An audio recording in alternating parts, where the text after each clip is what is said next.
there, spooky friends, and welcome to another episode of the Scaryish podcast. Woo! If you're binging this, hello, thank you. We hope you enjoy another episode. If you're not binging this, thank you for joining us on the week-to-week basis. We appreciate you as well.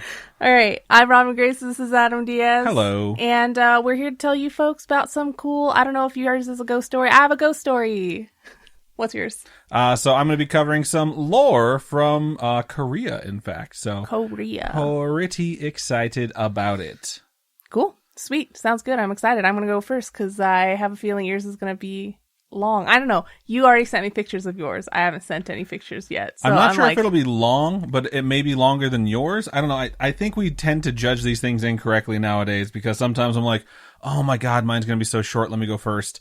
And then I'll go first and I'll be like, oh, that was 40 minutes. What the fuck did I just do? So Either way, ladies first, please take it away. Okay, cool. So this week, I'm going to tell you folks about a Japanese ghost story called Botan Doro, or Peony Lantern.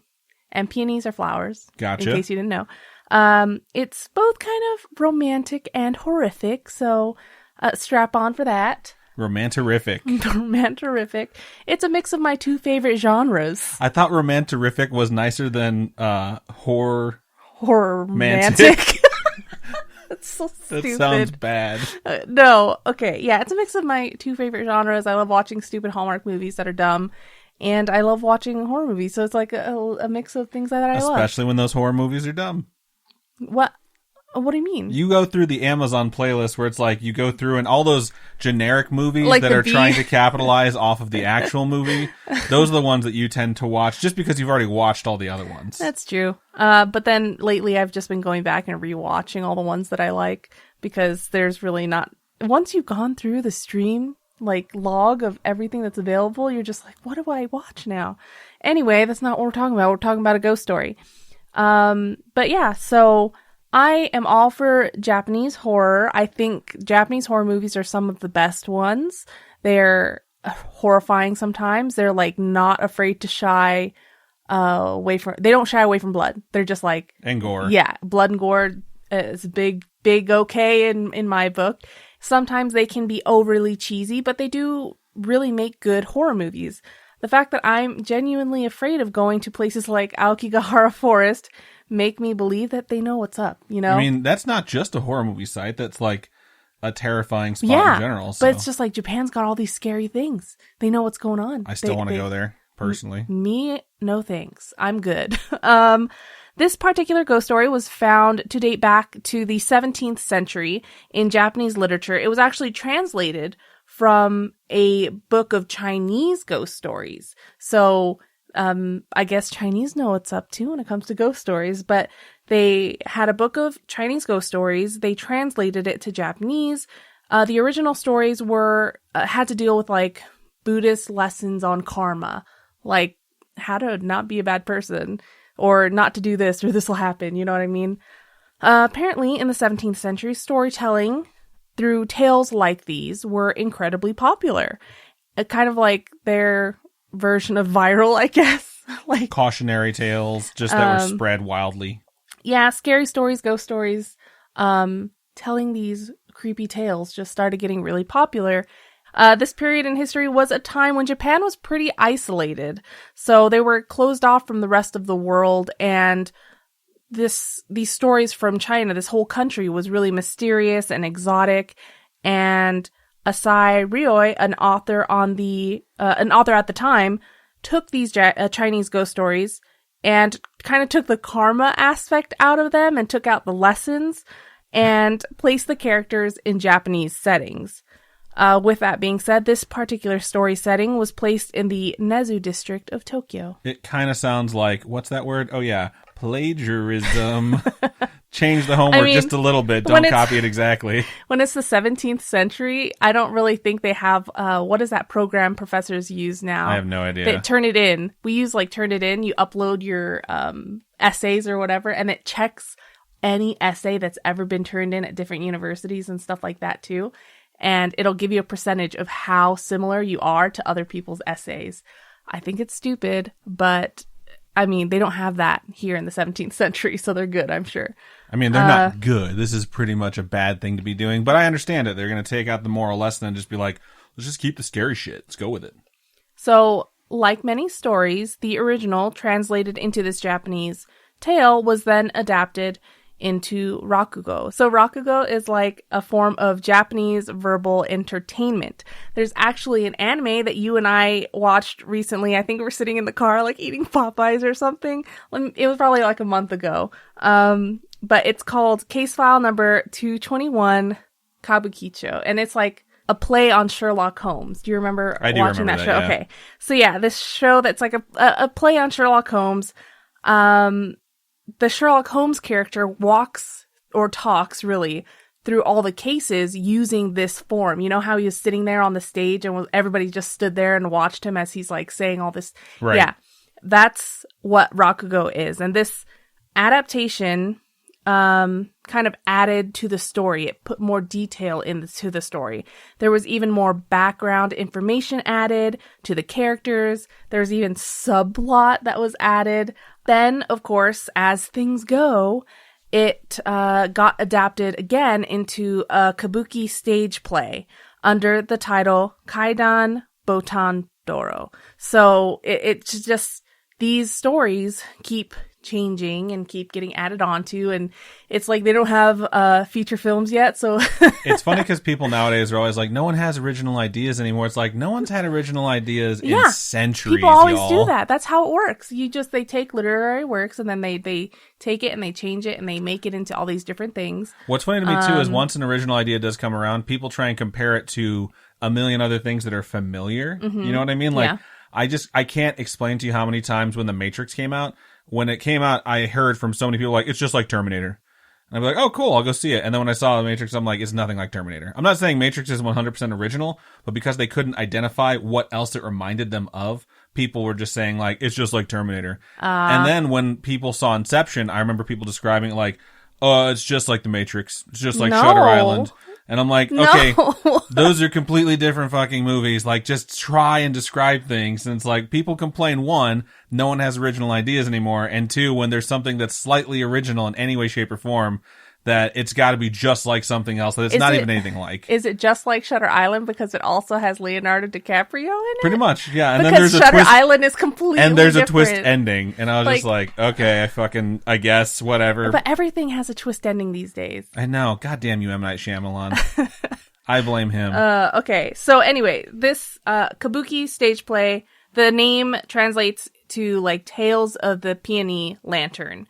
And that was done in 1892. So it's still a really long time ago. More towards getting to where we are now, but still pretty long time ago. The story was translated to English in 1899 by Lafcadio Hearn in a book titled In Ghostly Japan, which is something that I'd probably pick up and flip through and not buy. I do that all the time. I like flipping through books. I just don't buy them. Do you see how many books I have? You work at a bookstore, man. You're a horrible patron. Oh my god, dude. Oh my. It's hard because when you work at a bookstore, even if you don't work at a bookstore, if you love books, you just buy books without finishing other books. Yeah. So I have books upon books upon books that I have not read yet. And it's just something that I need to learn to stop. So I'm trying real hard to not do that. So all I buy are manga.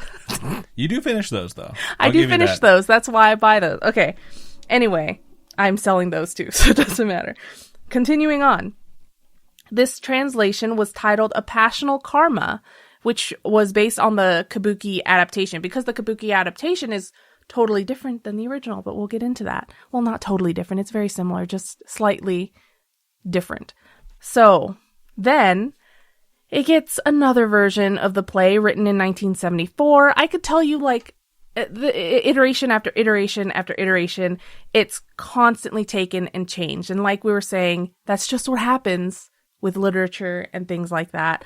It happens all the time with different literary works. People keep taking the story, they make it their own, kind of like Romeo and Juliet. So there are 1,000,001 different iterations of Romeo and Juliet. And if you folks didn't know, a movie like Warm Bodies, where you're like, this is just a zombie movie, I don't know what you're talking about, that's Romeo and Juliet. That's why his name is R. Yes. They never give you his full name. Yeah. His name is Julie. Yep. Yeah. It's Romeo and Juliet. And if you didn't know, now you know.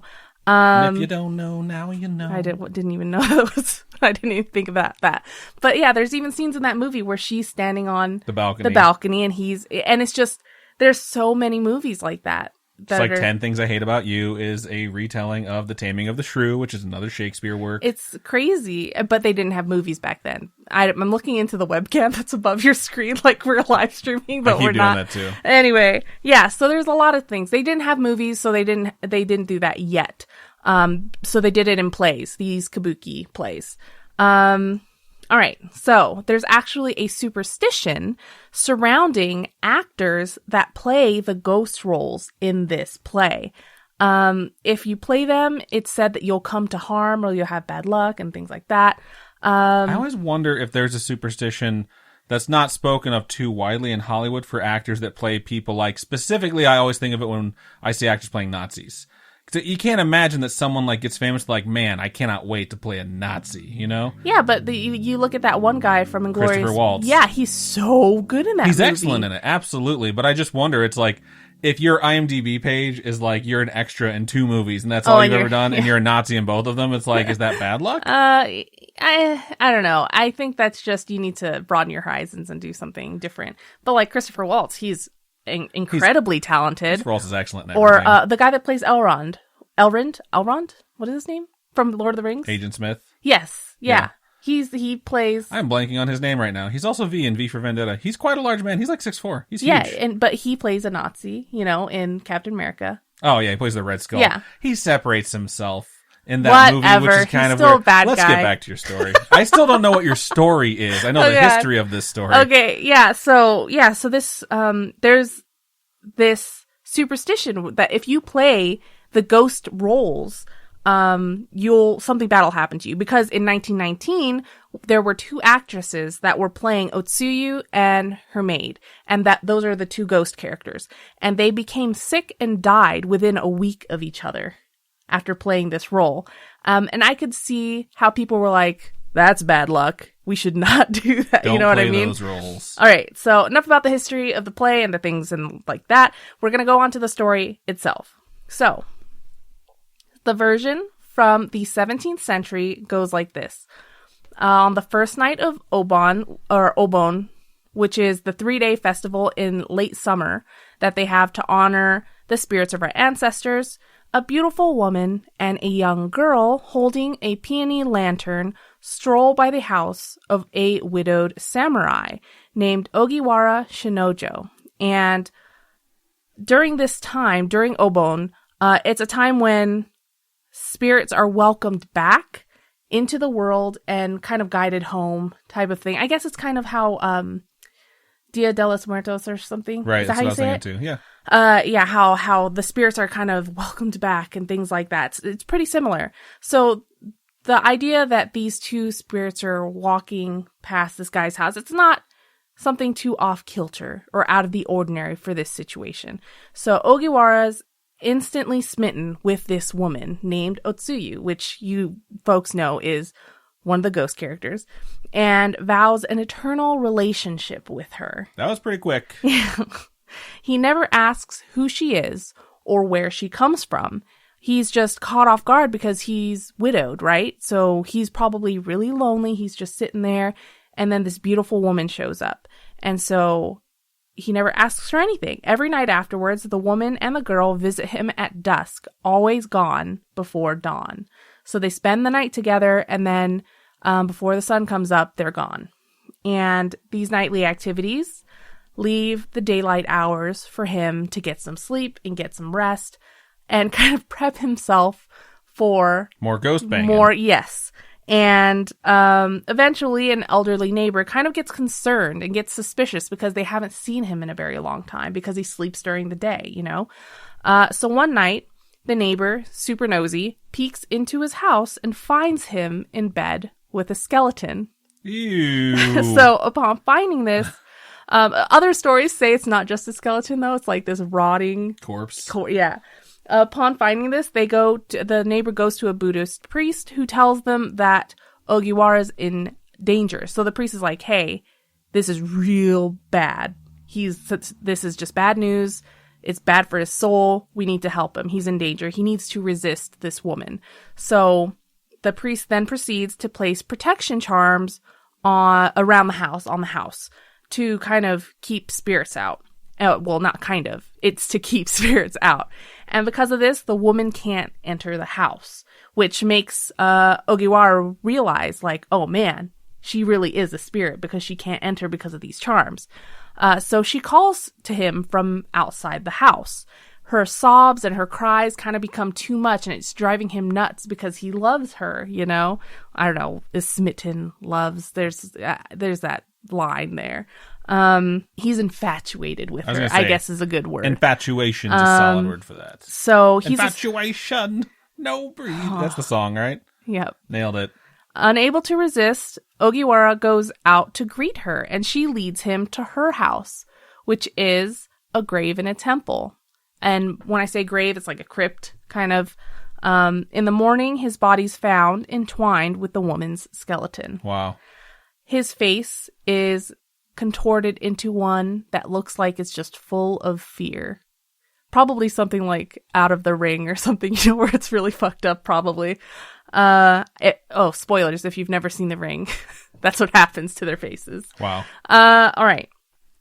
So, the story goes on to say that when he entered the crypt, the door kind of shuts on its own behind him, and he's just so smitten and wants to get all up in her shit, you know. He goes to hold her, and she never lets him go. So she's just holding on to him, doesn't let him go, leading to his last few minutes of life to be filled with panic and fear, this sense of dread, having been dragged into the underworld. Which, super creepy story. I think it's really, actually really scary. But there are other versions, of course, because there have to be. That's how it is. Everyone has to change it up when they tell their version of the story. Right. And I just think that one is the scarier version of it, because there's nothing that's cute and happy about that particular one. All right. So the next version I'm going to tell you about is the Kabuki version.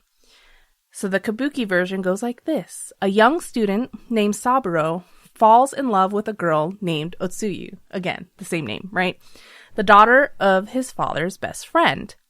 These two meet in secret and promise to marry each other, like they're just in love with each other. One day, though, he falls ill and can't see her for a really long time.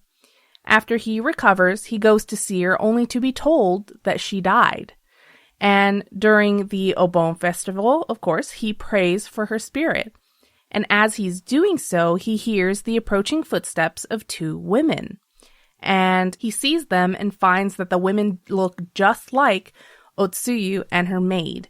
It's revealed that her aunt, who opposed the marriage, spread the rumor that Otsuyu died and told Otsuyu that Saburo had died. It's like something out of a Korean drama that someone would pull. Or Romeo and Juliet-ish a little bit. Really? Yeah, it's like, I'm going to pretend like I'm dead. Oh, gotcha. Make sure you tell Romeo that I'm pretending I'm dead so he doesn't do anything fucking stupid. And then he poisons himself? Yeah. Yeah. Then she wakes up and she's like, well, shit. All right. Spoilers for Romeo and Juliet. It's like 700 years old. If you haven't read it yet, that's on you. Okay. So now that the two are finally reunited, they keep their relationship a secret. Each night, the two women, the maid carrying the peony lantern, and Otsuyu spend the night with Saburo. Obviously not at the same time. It's not like a threesome thing. They're not swapping partners. It's just the couple spends the night together, and the maid just happens to be there in a non-creepy way. Recording. They don't have that kind of technology yet. Oh, yeah, my bad, sorry. So the secret relationship continues until a servant peeks into Saburo's bedroom one night through a hole in the wall, which 100% is an invasion of privacy, of course. And what this servant finds is that he's having sex with a decaying skeleton. So this keeps coming back, and it's pretty fucking gross. Yeah. So this is the twist in this story that they keep seeming to replaying, which is the part that I wish they would leave out. Yeah, so so he sees this guy fondling a skeleton, while another skeleton sits in the doorway holding a peony lantern. I thought you were going to say a camera, but okay. No! Jesus. Then, similar to the first iteration, the servant goes to a local Buddhist priest who locates the graves of the women. Then they take Saburo to the graves, convincing him of the truth, and then agree to help him kind of guard his home against the spirits. He places charms around the house, and the priest does. He places charms around the house and then prays each night. And this plan works at first. The two women are unable to enter, like the original story. And each night they continue to call out their love to Saburo. I mean, the Otsuyu is, I don't know if the maid's in love with him too, but Saburo's health begins to deteriorate without his love. So because he can't be with her, he's just like... wasting away. Yes. And so, afraid that he'll die of heartbreak, leaving them out of the job, the servants decide to remove all the charms from the house. Wow. And this allows Otsuyu to enter and have the sexy times with him again. And then the next morning, the servants find him dead, entwined with her skeleton. But this time in the story, his face is like a face of pure happiness and bliss because he gets to be with her. Of course, these stories are really similar. They are stemming from the same story. There are just slight differences between them, modernizations, if you will. In this case, probably influenced by some Western literature, like they started bringing in different influences. And as time goes on, they just add more of a modern touch. There was, I think, a movie as recently as 2007 about this story. Wow. So I'm sure maybe there is a video camera. I don't know. Tale as old as time. True as it can be. All right. But yeah, the Kabuki version is a much more romantic telling of the story instead of this guy who just gets taken into the He plows a corpse and then gets dragged to hell. Yeah. In this case, it's almost the same, except he's happy about it. I like the addition of the love story. I think that adds a sweet touch to a creepy tale. Some iterations of the story have the rendezvous with the spirit occur over the span of the Obon festival, which is only 3 days, with his spirit or soul being taken away on the final day back to the spirit world. All right. And then all that said, this seduction spirit has been told to be a man or a woman, not within these particular stories, but of the legend of the seduction sexy spirit in general. It's like whatever you would find attractive is what you see in the spirit. Yeah, Gotcha. Pretty much.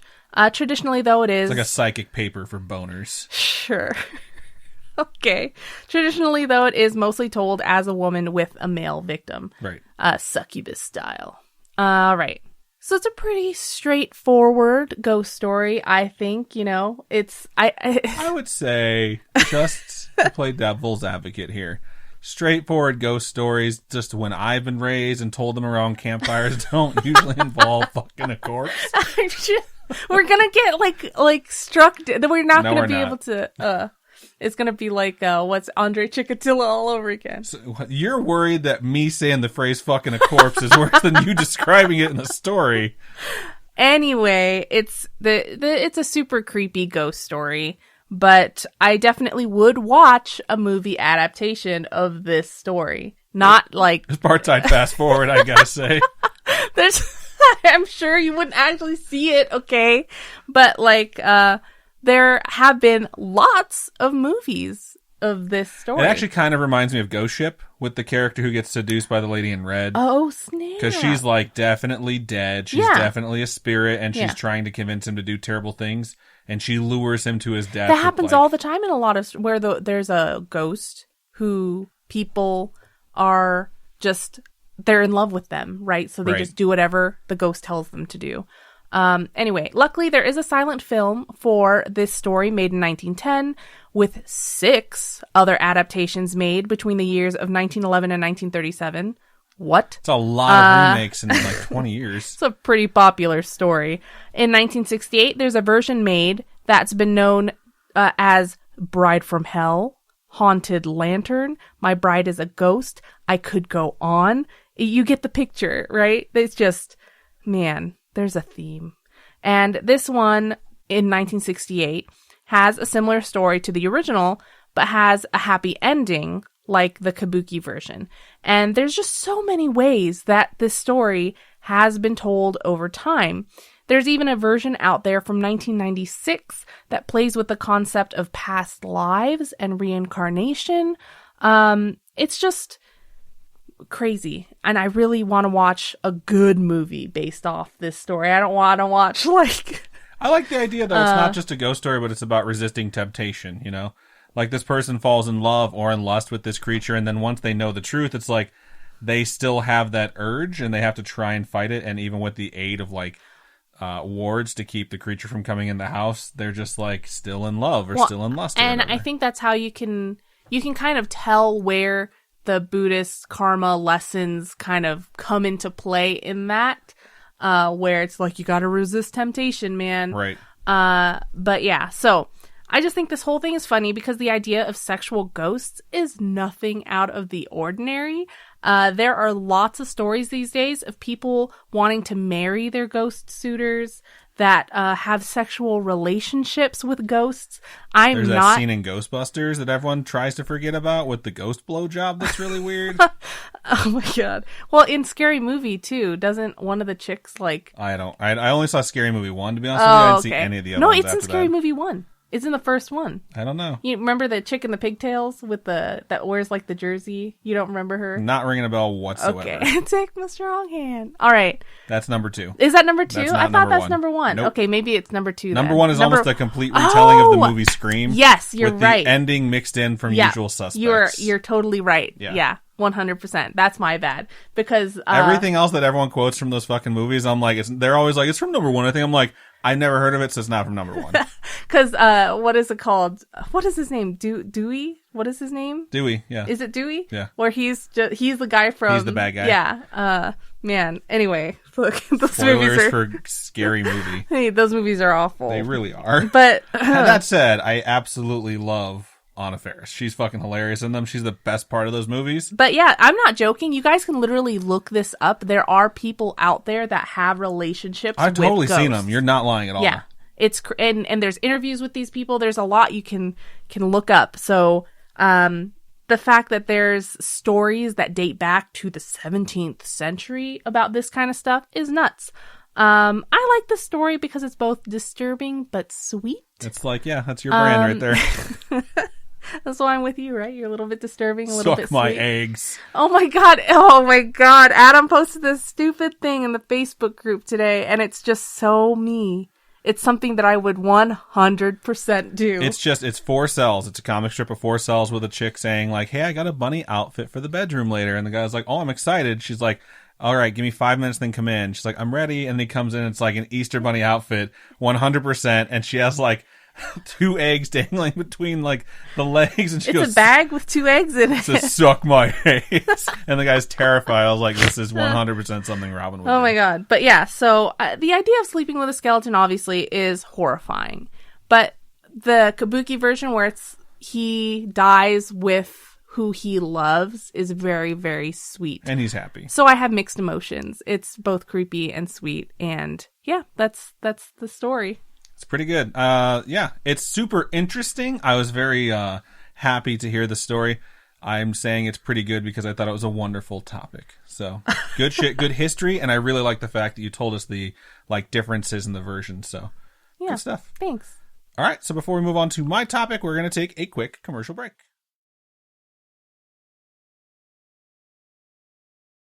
Welcome back to the other side of the episode. Yes, indeed. And I'm going to go ahead and move on with my topic. So this week, I wanted to cover something less intense than last week. If you recall, if you have listened to it, I covered Lake Baikal and the alien base beneath its waters. My topic was intense last week, too. It also was very intense. In fact, we had someone reach out to us regarding some additional information. If you don't know, last week's episode was about the disappearances at the Vatican. There's been a lot. There's a lot of information for us to go through, so it might warrant a follow-up in the future. I'm not sure. I've kind of become, like, obsessed with your topic since then, so... What's funny is my coworker today came in, and she was just like, that episode, oh my god. And she was telling me about this stuff that happened with her friend, and I was just, like, mind-blown, like, What? That's crazy. And I'm sure there are so many people out there that have similar stories. So it's terrifying. It's terrifying. So I was like, I really want to bring it down a notch. Like, let's not go after the Vatican. Let's not talk about aliens. Vatican, don't add us. Seriously. So, and I don't think people know this because I haven't said this yet, but immediately after we published the topic, I woke up to bright lights in our room, and I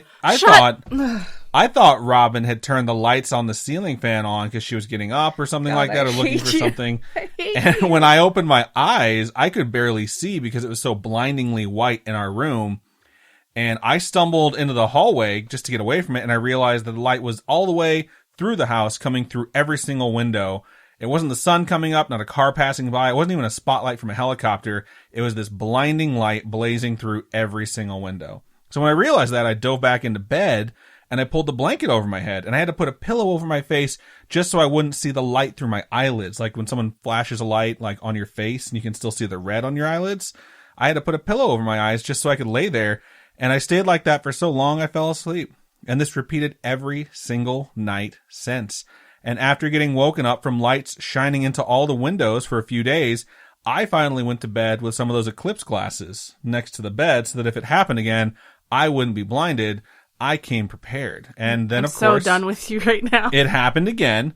I jumped up, I put on my glasses, and I threw the shades open. I looked out, and our house was surrounded by bizarre crafts floating in the sky in various shapes like cigars, triangles, saucers, and with these lights pointing straight at our house. And on the side of those crafts, I could make out what looked like small outcroppings that were cut into the structure, which I realized pretty quickly were windows, which freaked me out.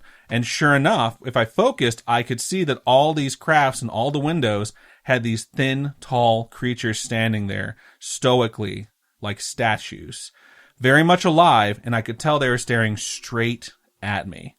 And I thought to myself, we said don't at me. And they're still staring straight at me. God. So I did what any sleep-deprived and cranky person would do. I flipped them off with both hands. Like, fuck you. Like, hard. Like when you push your finger out there as hard as you possibly can.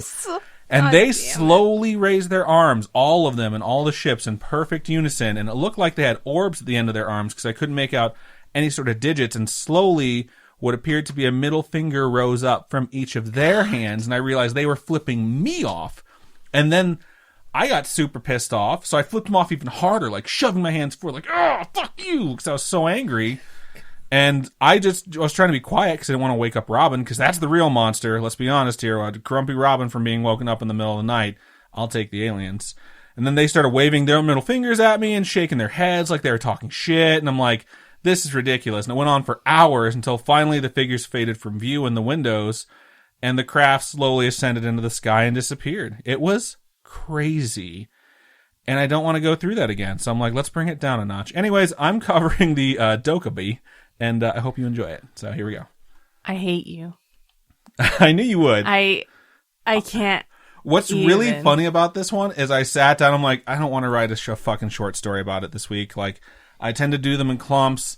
I don't have the energy to do another one, and this one just poured out of me, so I think it might have actually happened. So, anyways, it's really nice to go back to covering things like cryptids and legends. I absolutely love covering cryptids. I've always said they're my favorite things to cover. And when there's lore attached to it that's deeply rooted into someone's culture, it's super fascinating. And this topic was actually suggested to us by Chunkster, who is our favorite lightweight when it comes to alcohol spooky friend. Also, I would love to thank her for all the Innisfree stuff we have. Oh my gosh, I'm so thankful. And what is that, Robin, for those of us who don't know? It's Korean beauty products. Indeed. Like skin products. And makeup remover. Makeup remover, stuff like that. Yeah, I'm so thankful because we're actually really low on it. So for those of you who don't know, Robin and I actually imbibe alcohol during the live shows on Wednesdays, and some of the spooky friends join us and they drink along with us. And the issue there is that some folks watching on Twitch can use their channel points to give us a ton of drinks, and that can cause some folks to get like real fucked up real fast. Sometimes Robin, sometimes viewers trying to keep up.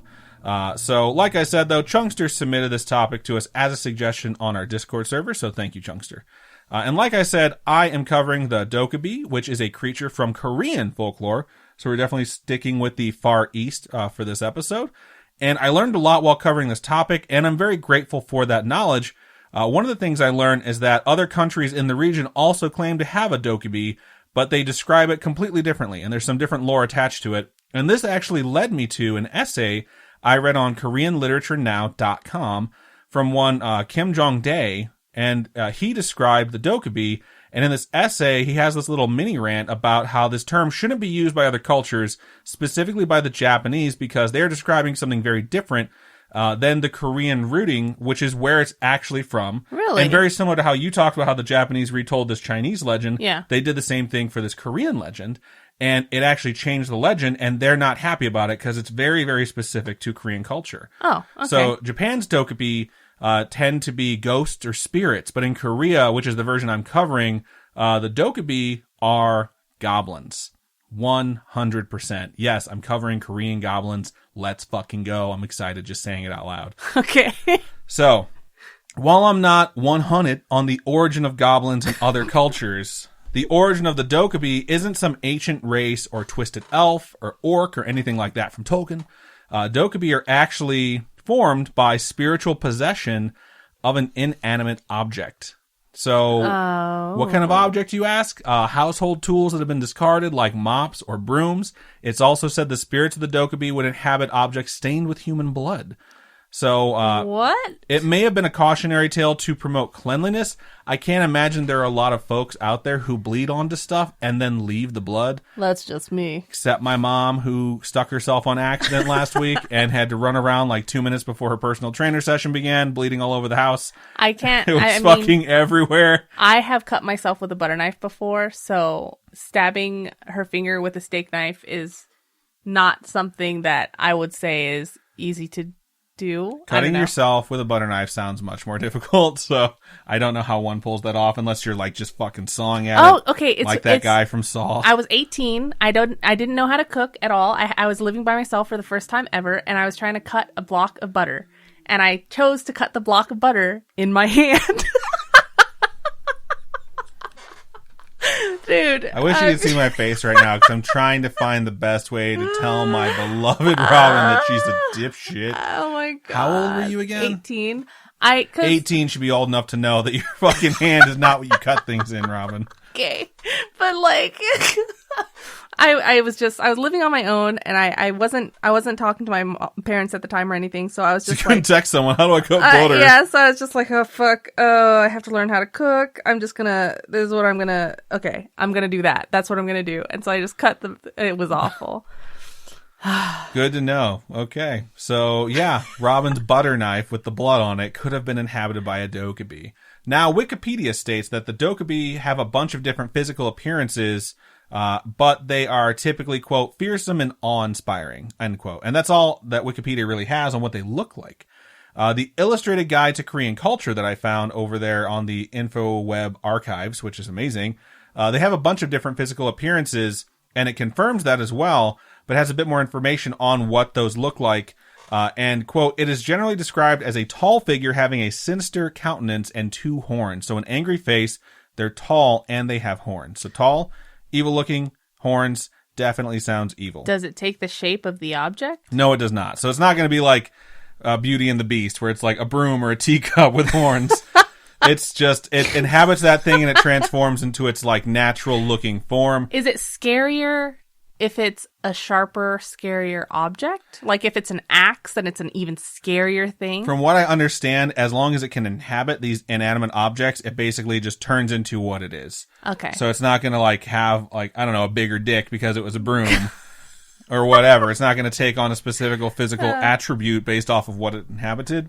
Okay. I've never met any, so I can't tell you for sure. I'm sure they all have big dicks. You all sound great. Stop. Stop. So, okay. It's still not super descriptive of their appearance, but images of what a Dokkaebi's face look like are actually quite common, which I did not realize. It's one of the more common images from Asian culture, in fact, not just Korean culture, often being confused with various dragons from other regions. And, like, it has fangs and a wide gaping maw. It has round eyes that look very human. And, of course, it has horns. I'll toss some pictures up on our Instagram/Facebook. And side note, one thing I learned while researching this is that the game Rainbow Six Siege, which I've kind of played a little bit, I haven't played in years, has an operator now that's named Dokkaebi in the same exact spelling. Shut up. And I also had the knowledge reinforced that people on the internet are gross and have way too much time on their hands. Because when I was looking for images of Dokkaebi, I was finding stuff that was what I was looking for and stuff that was definitely not what I was looking for. That I'm annoyed is in my search history now because you people are fucking gross. What? Is it like sexy stuff? Yeah, it's just like, oh my god, there's a female video game character and you just draw her naked. So, anyways, there's a really good... You know, even with my story, there's like pink movies about that same ghost story. Man. Yeah. Come on. All right. Anyways, there's a really good depiction of these creatures that I'm also posting that should give your mind's eye a solid vision. But it's essentially a bipedal humanoid wearing clothes that has like lines all over its body, like black lines, and it also has the fangs, has the face, has its mouth, has the horns. All right. So I'll actually show it to Robin right now, and she can confirm if I'm telling the truth. Oh, those are cute. But these depictions are very similar to like Chinese dragons or other dragons that are drawn across Asia. And you know what? Yeah, I was like, this looks really familiar. I don't know what his topic is. But in Korean culture, like, these are the faces of goblins. And they're associated with a bunch of different types of architecture as well, including stone carvings, which I'll also show you pictures of. But just imagine, like, a bipedal, what looks like a human that's kind of red with black lines all over it, like a Darth Maul look almost, that's really fucking tall and has horns. So, knowing what it looks like now, you hear about this creature... And you think, the first thing I thought is this looks different than any of the goblins I've seen, which are usually hornless. There's no horns, and they're short, and they're green, and they still have like that hideous look on their face. My view of them is very much World of Warcraft inspired. But either way, if I'm picturing a goblin, I would think, oh, these things are totally going to be evil. But in the case of the Dokkaebi, they're actually not. They're mischievous, yes, but they're not evil. So in that essay I referenced earlier by Kim Jong-dae, one of the important distinctions he makes when he's on his rant between their version of this creature and other cultures' versions is specifically that in the Korean version, the legend is very clear on the fact that Dokkaebi choose to live among humans. Some in their current form, so their demon form or whatever you want to call it, and then some they change their appearance to make them look like humans. And even if they're looking like humans, they still have enough that makes them stand out so people understand that that is not exactly a human, like they're really tall or they keep their horns or they're very hairy for some reason. And they like to use their amazing abilities to basically troll people. They just like to mess with people. And, sounds like a goblin. Yeah, they can get caught up with human affairs sometimes. They can even get tricked from time to time by humans. But the basic creature enjoys a good prank. So things like coming across a farmer who's leaving his home to go toil in the fields, the Dokkaebi decides to move the farmer's ox onto his roof, which is just a rib tickler. What a dickhead. It's hilarious. It's kind of a dick move, like Robin said, but those things are huge. It's actually pretty funny. I was like, that must be a strong roof that an ox won't fall right through. But if you came home and there was an ox on your roof, you'd be like, what the hell happened, man? And that was a Dokkaebi. That's what happened. It's messing with you. Another story I found talks about how a particular creature enjoyed moving rice cakes out of the steamer they were prepared in. Rude. So this person's making rice cakes and they're getting ready to sit down and eat it. They would go to eat it and there's no rice cakes. Oh my God, where'd they go? And this hungry human would go to eat them and be super disappointed, but they would eventually find them and they would keep finding these perfectly good rice cakes in their outhouse, which is where the phrase is coined, don't shit where you eat. Which is it really? Is a joke. I'm totally fucking joking. This is not where that came from. Okay. So, where's that actually from? I Googled it. I have no idea. The entire thing is just based off of like, don't do something you don't want known in a place that you're in frequently, which is usually used as like, don't fuck your coworkers, basically. So that's where I've always heard, at least. The story about the rice cakes, though, is a true thing. I didn't just make that up to fuck with you. Another Dokkaebi has a story told of them where they would confuse a hungry fisherman who was looking for something to eat as if they were seeing a crab. This is kind of gross, actually. So they see this crab, and of course they do what a hungry fisherman would do, which is prepare and eat it. And in actuality, it was, and this is according to the Encyclopedia of Korean Culture, dog turds. Ew! So they're assholes, basically. Why are our topics today so gross? I feel like I understand these creatures because honestly, to me, that is pretty hilarious. And in a little bit, you'll understand why I identify more with these creatures, okay? Another thing about the Dokkaebi that is extremely interesting is that they are masters at wrestling. And there are stories about these creatures finding travelers who have come to a point in their journey with a single way forward. and the creature blocks the way. And then they, of course, challenge the travelers to a wrestling match to earn passage through. No answer me these riddles 3 shit here. This is straight up, these creatures show up, travelers are passing through, and as soon as they get there and they walk up to them to speak, they say, fight me. And that's exactly what they want. That's the only way you're going to get through. It's not a battle to the death. It's just a wrestling match.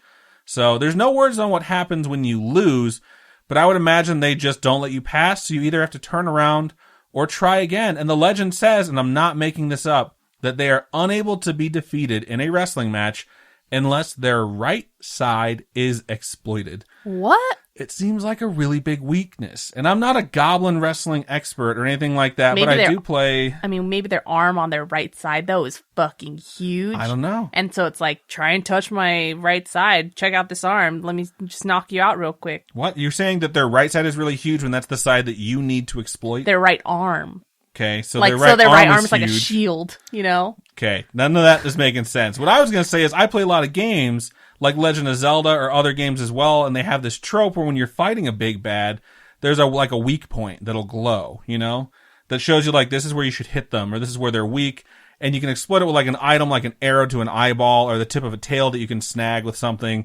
But I've never faced a boss where the entire weak point is like the entire right side. Oh, is it including their arm or is it just like their torso? Like you have to hit their right torso. Are you asking me about the goblin? Yeah. It literally just says the right side. Okay. Not the bulky right arm that you just made up in your head that did not come out of my mouth. No. See, what I was thinking, like, they have to hit the torso right side. But if they have a big right arm that blocks the torso, that's why it's like, You just made up a defense mechanism for a weakness that you also made up, so...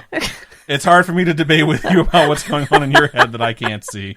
It's fucking 3 a.m, okay? But if you get stopped by one, just remember, exploit the right side. Maybe they have like an extra butthole or ball sack right there. Who knows? So another thing of note for these creatures is that they are known to have magical items from time to time. One such item is known as the Dokkaebi Gamtu, which is a hat. And when this hat is worn, it grants the wearer invisibility. No bullshit. That's what it says in the legend, in the lore. Another item they are known to carry is called the Dokkaebi Bangmangi, which is spelled Bang-Mang-I, which is referred to as a magic club. That said, I found a bunch of other references. Oh, you showed me the picture of the dude with the club with the sticks. Yeah. Okay. I found a bunch of other references that don't call it a club because they say it has the ability to summon things, nothing specifically, but it functions as a magic wand. So that's 2 of the 3 Deathly Hollows right there. The invisibility cloak and the Elder Wand. So I was getting really suspicious when I was going through this. I didn't find anything about a resurrection stone, though. So, okay, if you want to meet one of these things, I don't have any specifics for how to lure them to you. You bleed on your brooms. But I can say that according to the lore, they enjoy buckwheat jelly, sorghum and red bean rice cakes, which sounds really good. All of these things sound good. Obviously, the rice cake thing, they're probably taking them to mess with them, but I'm guessing they ate a couple on the way. And mashed sorghum in general. They love mashed sorghum, so. Interesting. Yeah, I thought so too. They aren't immune to being taken advantage of, though. So sometimes folks run across these creatures and decide to take advantage of their powers with the deceitfulness of humanity. And this is a story that I found online, and I found it actually written in a few places and translated. And it translates to the story of the old man with a lump on his neck, which is not a good title. But hey, let's go ahead and talk about it. It's just a goiter. I mean, it is a goiter. It's a lump on his neck. So, an old man who had a lump on his neck went to the mountain to gather wood. He worked until after dark, and on his way down, he found an empty house where he decided to lodge for the night. Side note, if you can learn anything from so many of the stories we tell you, it's get home in time and don't stay in an abandoned house or cabin that you find in the woods. Because you get murdered. Yeah, or something bad happens. So this old man settled in and got bored, and he began singing a song. And he had a beautiful voice, which attracted the goblins of the Dokkaebi, who were moved by his singing. And the goblin leader said, "Yo, dog." And I realized it's been a really long time since I said yo, dog. Where does that beautiful singing come from? You sound like an older male version of Whitney Houston. This is obviously like word to word exactly how it's written. God, I hate you sometimes. The old man replied, "It comes from this lump on my neck." It's like the goblins didn't understand like how humans sing it comes from their voice box, and he just fucking lies and says it comes from this lump on my neck. So the goblin asked the old man to sell him the lump in return for treasure, which the old man replied, I think we can work something out here.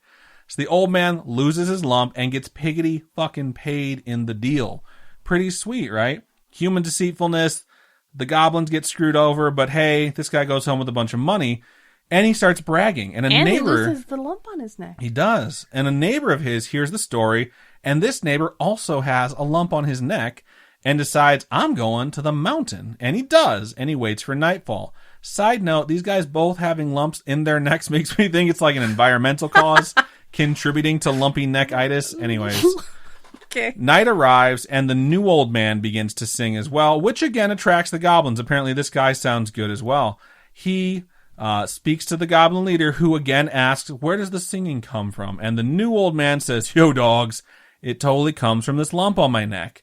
And upon hearing this, the goblin leader says, we already heard that one, you lying sack of shit. You're a liar, and your friend's a liar, and fuck you.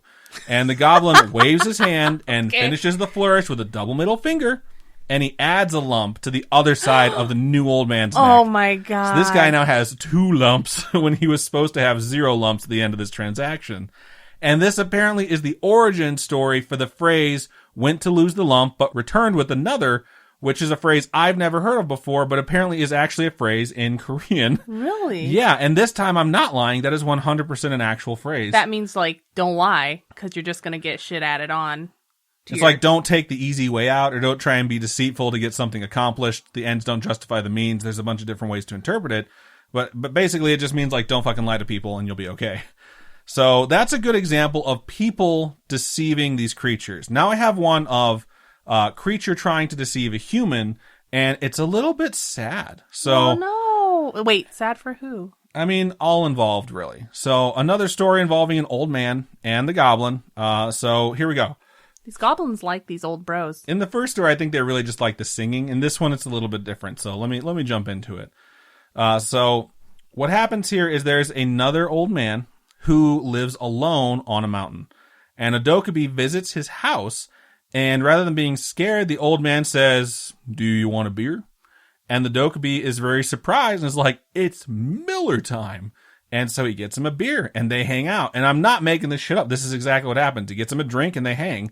And the goblin and the old man become friends. And they hang out often and have, quote, long conversations, like the deep ones that you have with your friends. And one day the man took a walk by himself in the woods near the river. And when he came close to the river, he caught his reflection and was shocked to see that he looked like the Dokkaebi. He was starting to look like him, and he started to figure out he was becoming the Dokkaebi. Really? Yeah, and apparently he didn't have any mirrors in his house, or shiny surfaces, or stagnant flat water in his own place, or any other visitors, which is the saddest part of the story. Visit your grandparents, people. Seriously. How was he turning into one? Because the time he's spending with this guy, the goblin's playing a trick on him to basically turn him into one of these things as well. So he realizes this, and he's just being nice to him. I know, and he let him in his home That's so sad. Because he's lonely. And the old man realized that he needs to do something and decided that since the Dokkaebi was being a dick to him, he was going to be a dick back and make sure that he didn't fully turn into this thing. So the next time the goblin visits, the old man asks the creature, what are you most afraid of? And they have those long conversations, so the Dokkaebi just interprets this as he just really wants to know. And he's honest. And the Dokkaebi says, I'm afraid of blood. What are you afraid of? And the man did his best bullshitting and rolled a really high deception check. And he said, I'm afraid of money. That's why I live in the mountains by myself. And this is totally the story. And the next day, during the day, the old man goes out and he kills one of his cows. What? And he covers his house in blood. So the next time the Dokkaebi comes to visit, he's like surprised and pissed and like grossed out and scared. And he's just like betrayed. He realizes that this old man had asked him that question to exploit his fear. And so he runs away from the house, but he yells like, I'll be back with your greatest fear. Like, I'm gonna fucking get you. So the next day, the Dokkaebi comes back with bags of money and is throwing bags of money at the old man. Sounds like a sweet gig. Like, got you. And after that, the Dokkaebi never comes back.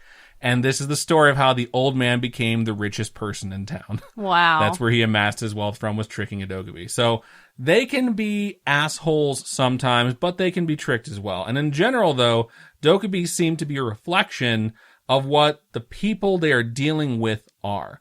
Because it's said in their lore time and time again, and this is another reason why that one guy was super specific about, like, don't tie in our lore and our legend with another creature that's completely different, that you've named the same thing.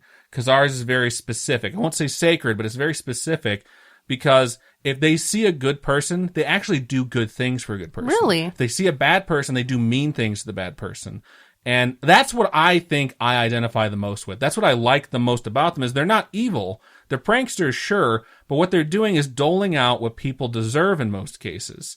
And if they see a good person, they benefit them by, like, giving them some coin or giving them healing in some way, shape, or form. But if they see an evil person, they're like, I'm going to be a dick to that guy. They're enforcers of the golden rule. They observe how people treat others and then determine that's how they want to be treated, and that's how they treat them. And if there are more stories about the Dokkaebi being mischievous, but not doing outright evil things to people, it's probably because the vast majority of people just kind of suck. They're not really evil, but they're deserving of having their food put in the shitter or their ox put on the roof, because they're just generally not good. Yeah. They're not evil, but they're not good. So the Dokkaebi are like, well, I'm just going to kind of mess with you. And in fact, in some areas of Korea, there are practices or rituals that are done to draw the favor of the Dokkaebi. And those regions believe that by doing this, they'll have good harvests, they'll have great fishing, they'll have good fortune in general for the year. And they also believe that the Dokkaebi will use their powers to protect them from other evil spirits. That they can appeal to them, and if they show that they're good people, that it'll bring this good spirit to them, or this spirit to them, I should say, this enforcer spirit, that'll protect them from the other evils of the world, which I think is really cool. I think it's awesome. I never knew this about the culture, and I think it's fascinating. Other parts of Korea believe that Dokkaebi are responsible for misfortune and perform similar practices or rituals as the others to drive them out, though. So it's really just a matter of perspective. It's like whether or not you think they're evil and they're bringing evil to you, or they're capable of bringing you good things. They're all just sort of doing these sorts of things to make sure they're appeasing or, like, repelling the Dokkaebi. Okay. There's a specific region called Jeju Island, which is off the southern part of South Korea. And on this island, they perform a ritual called the Durin Gut, which is a healing ceremony to drive away the Dokkaebi from folks suffering from mental illness. Wow. They sincerely believe that people that are suffering from severe mental illness, it's being caused by a Dokkaebi, and if you perform this healing ritual to appease it and push it out, they'll get better. Huh. And it's like there's so much attached to this specific creature and their lore that I never knew about. You know, they're so deeply ingrained. Like, I, as an American, don't have a lot of folklore that are attached to goblins that I can really recall. Like I mentioned before, like, I see them completely differently. You know, like, my image is like green, small, and generally pretty mean. And I think that's something that's fairly common, I think, at least in Western culture. So I'm not sure how common this specific visage of this creature is in Eastern culture, but I know that it was really cool to find this essay of this guy, like, vehemently defending, like, don't call your shit this name. Like, the Dokkaebi, that's our thing. Like, if you're calling your ghosts that, you're calling it something wrong, change the fucking name. And he was super, super serious about it in, like, this 3-page rant. And I'm like, this is awesome. Like, I love reading this.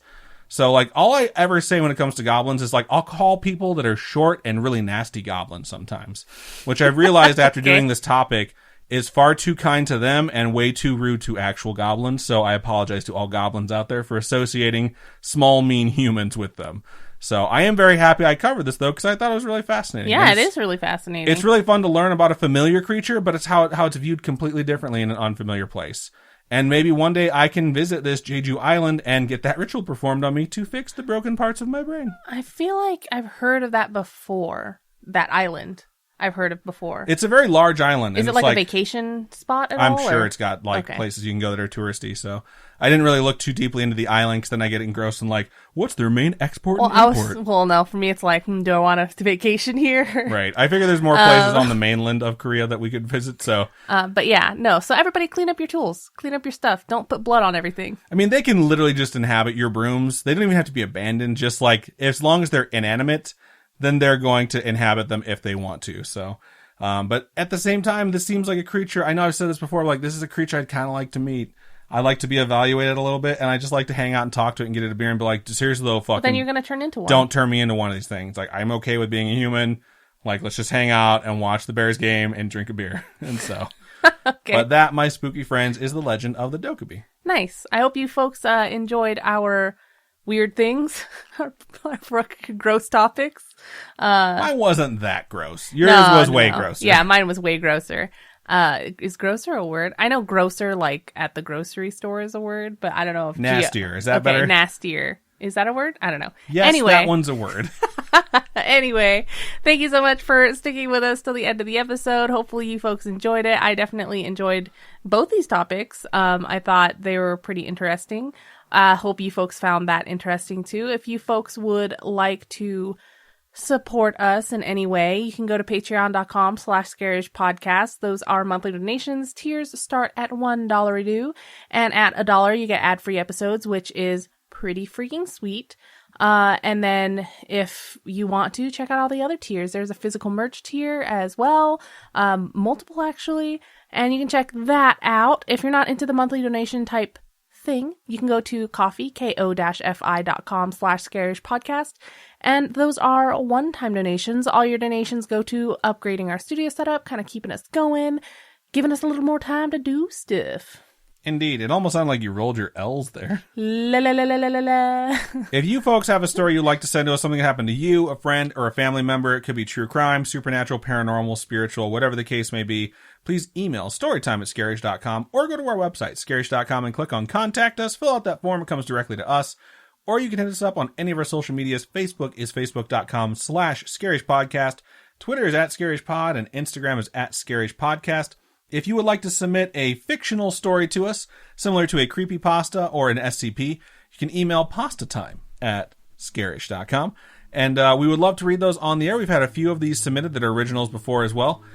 Or you could just let us know what your favorite creepypasta is that you would like to see us read, or your favorite SCP. That is also fun as well. But I think it's just about everything we have for this current episode 174.